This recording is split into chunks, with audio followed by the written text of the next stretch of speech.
Let's talk to Esther McVey, MP, former Minister for Common Sense, of course, in the Tory government. Esther, very good morning to you.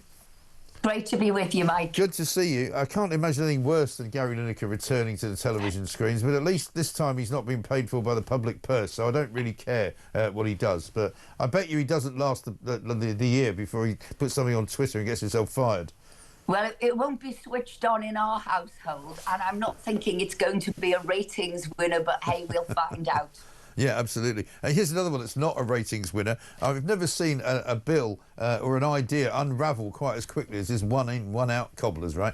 I was writing a piece yesterday lunchtime for the Sun, which is in the paper this morning, and I was predicting that it would all unravel. And sure enough, as soon as I wake up this morning, the Times has got a story saying, yes, people who are going to be kicked out of the country can avoid deportation by claiming human rights and by hiring lawyers and by stopping themselves from being kicked out of the country. You know, yes, they still don't know exactly how many people they'll be able to send back and how they're going to send them back and when they're going to send them back and how quickly they can do it. The whole thing is and in fact, what's going to happen is more people are going to come because they're going to get to France and apply through an online application form to come here legally.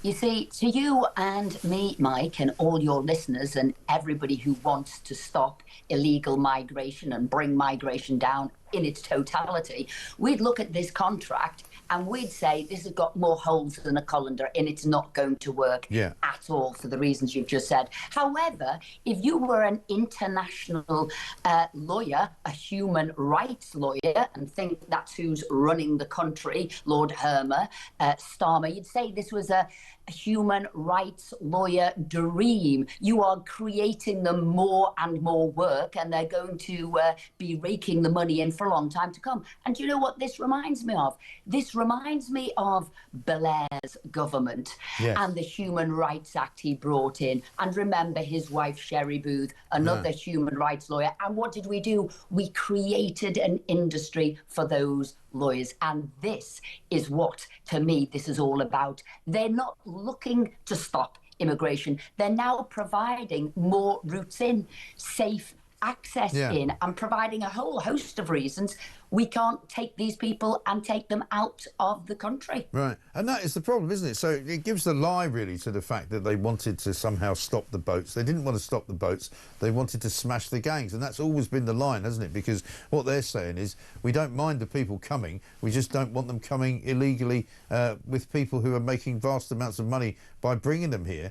But we actually don't mind bringing more people in because effectively, you know, whatever the number is that they supposedly return, we will have that number coming into the country. So as somebody said to me yesterday, if we send 50,000 people back, and at the moment the number is nothing like that, but if we send 50,000 people back to France, they'll then send us 50,000 other people. Our population increases by 50,000 no matter what. Yeah, you see, they're trying to, and we use this word all the time now, gaslight the public. Yes. They're trying to tell us they're solving the problem, and they are not. We have rumbled them. What they are doing is bringing more people in, just giving them, as you say, that right to come here. Yeah. No wonder the public is up in arms. And I go back to, what are they doing? They're forcing this on us. They're forcing their internationalist views on us. Remember, these people don't like nationalism in any way. They're ashamed of being British, our history and our heritage, and they are keeping this international sort of view because the best thing they could do is get rid of Blair's Human Rights Act that embedded the ECHR into British law. And no, they don't want to do that. They'd never want to do that because they don't want to come out of an international agreement. So they will keep that, which means we keep having this problem with illegal migration. And that is my concern. So they're gaslighting the public. They're bringing more people in. And what are they doing? They're controlling the public here. They're calling them far right. They're bringing in a special unit force of the police now to see what's going on online.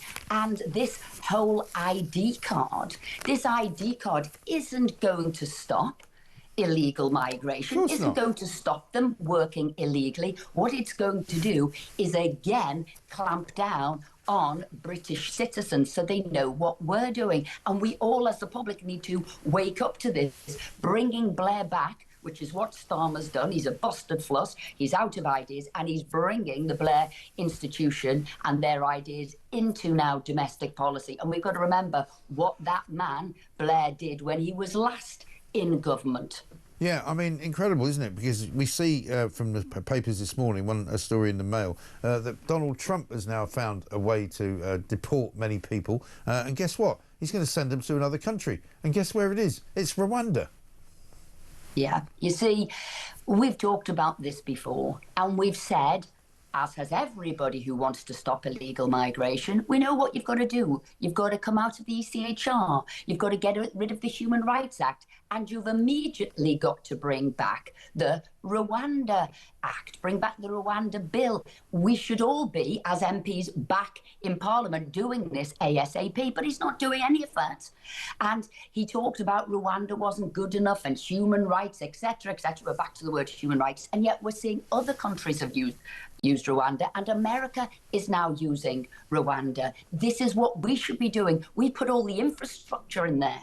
Yeah, exactly right. And now it's proven beyond a shadow of a doubt that there's nothing wrong with Rwanda. There's nothing dangerous about it. You know, they advertise on Arsenal football shirts, you know, visit Rwanda. The Danish have sent people there. The Israelis have sent people there. I think the United Nations has even sent people there. And now the Americans have. All we've got left with is the dregs of Europe coming to us. And we don't seem to have any interest or ability to stop them.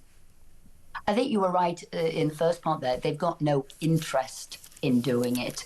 They don't seem capable of doing it. And listening to the ministers and Yvette Cooper, and they don't actually know what laws they're bringing through. Yeah. They couldn't actually explain what they were doing. I know they use the word detention a lot and speed a lot and removal, but it will not happen. I have never come across a bunch who seem so out of their depth. They can't solve problems. They're not like engineers, and I'd call it, there are, in politics, you'll find there's a whole group of people that make politics work. I call them, you have the engineers, the problem solvers, yes, who see what you need to do, who then will work through the laws, how we're going to do it, what's workable, etc. And then you have the people, I guess, who go out and sell what you're doing. So that's simplistically putting the sort of how you get your political policy together. Yeah. This Labour government has none of the engineers. They don't. It has got none of the economists. It's got none of the financiers. All it's got is talking heads, yeah, and they are now talking nonsense. Yeah, absolutely. Well, let's give a couple of examples of talking nonsense. Here's Keir Starmer. He put this out last night, right, as if it was a good thing. For the very first time, my learning that it will be in vain, and the jobs they've been promised in the UK will no longer exist because of the nationwide crackdown we're delivering on illegal working, which is on a completely unprecedented scale. I mean, what's he talking about? I mean, does he live in the real world? What a load of old cobblers. Absolutely gobbledygook. And shall I tell you, these checks that they're supposedly doing, it's taken me months to find out from the Home Office what checks they are doing when they talk about their biometric testing. And just before Parliament rose for recess, I got an answer back. And the biometric checks they are doing are sort of facial images, photographs, and fingerprints. And I wanted to know, were they systematically taking DNA from people who were coming over illegally in the boats from Calais? And it appears now they are not, and it's taken me months to do that, whereas most people thought they were collecting DNA. So when you know there has been a rise in serious sexual assaults, can I tell you, the perpetrator ain't going to leave that young girl and woman, as it invariably is, with the photo or a fingerprint. They're going to leave DNA on the individual, if anything at all. And they are not, as a government, routinely collecting this. So let's get this right. They can put them in a hotel. They can give them food, you know, accommodation, etc. But they are not doing DNA swabs. What on earth is this government doing? It is a disgrace. I know. They've got no idea, have they? And let's have a look at Yvette Cooper trying to explain how it's all going to work. the first time people who arrive on these dangerous and illegal small boats can be returned to France. They will be first detained. They'll be detained immediately on arrival and then detained and held until they are returned to France. And in exchange, we will take people who have applied lawfully, who have been through security checks and a proper legal process. I think that is the right principle.